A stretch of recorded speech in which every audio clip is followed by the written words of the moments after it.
Secara singkat Pak Edi, bisa dijelaskan kepada sahabat-sahabat semua dimanapun berada mengenai teknik EFT nih, yang mungkin bisa bermanfaat nanti untuk sahabat-sahabat semuanya. Seperti apa sih itu Pak Edi untuk bisa menerapkan EFT, terutama untuk kita sendiri? Baik, ada satu teknik yang sangat mudah ya. Itu kalau Gary mengatakan basic recipe ataupun teknik sederhana. Nah, saya menyederhanakannya betul-betul jadi sederhana. Saya katakan kita menggunakan rumus A, B, C. Oke, rumus A, B, dan C. Betul. A-nya itu bagaimana kita melakukan problem statement. Jadi masalah kita ungkap. Masalahnya apa nih ya, diungkapkan nih yang A ya? Iya, kalau untuk diri sendiri ya kita curhat. Nah, curhat kita karena pendekatan kita di sini, kalau Gary membawakannya psikologi energi, hanya mengungkapkan masalah, B-nya solusi. Nah, kalau kita setelah solusi itu doa.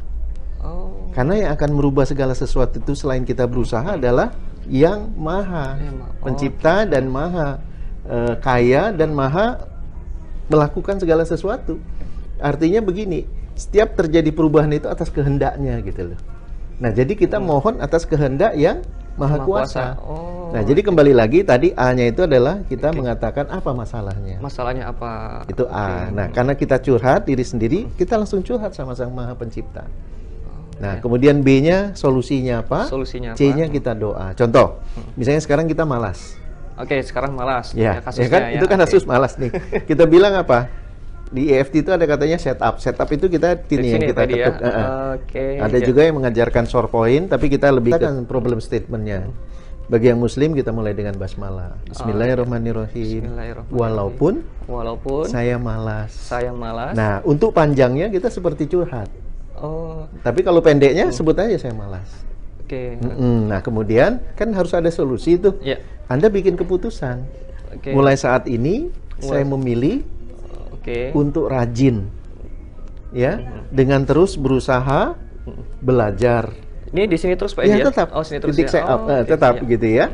Belajar sesuatu ilmu yang bermanfaat. Nah, karena kita dalam belajar itu kan perlu bimbingan. Betul. Nah, disitulah kita berdoa. Ini yang C-nya ya? Iya, C-nya. Ya Allah, saya mohon bimbinganmu. Saya mohon bimbinganmu ya Allah. Tunjukkanlah saya. Tunjukkanlah saya ya Allah. Untuk belajar ilmu-ilmu yang bermanfaat. Untuk dapat. Berikan kemudahan pada diri saya. Ketika belajar, menjadi pembelajar yang tekun, yang rajin. Ketika belajar, mudah memahami. Nah, silakan apa yang kita doa. Apa saja ya Pak Edi ya? Betul. Nah, kemudian putaran pertamanya, kan itu kan ada 7 titik singkat tuh, 7 titik pendek ya, 1, 2, bisa diikutin semua ya. Ya, 3, 2, 3, kemudian 4, 5, 6, 7.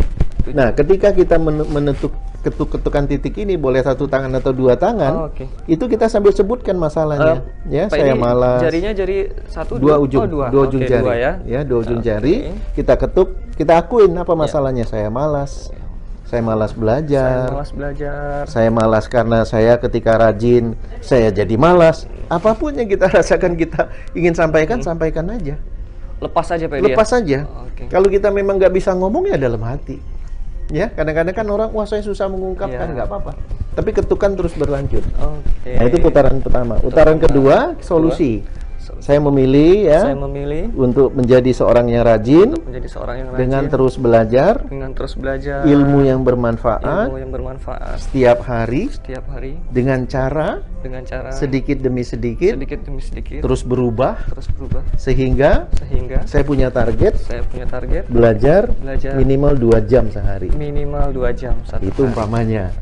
Ya, silakan kita mau bilang apa solusi. Dan terakhir jangan lupa berdoa. Ya Allah, ya saya mohon berikan kemudahan kepada saya, berikan petunjuk kepada saya untuk belajar ilmu yang bermanfaat. Ketika belajar saya menjadi pembelajar yang tekun, mudah memahami, serta mengaplikasikannya. Itu kira-kira. Masya Allah. Ya.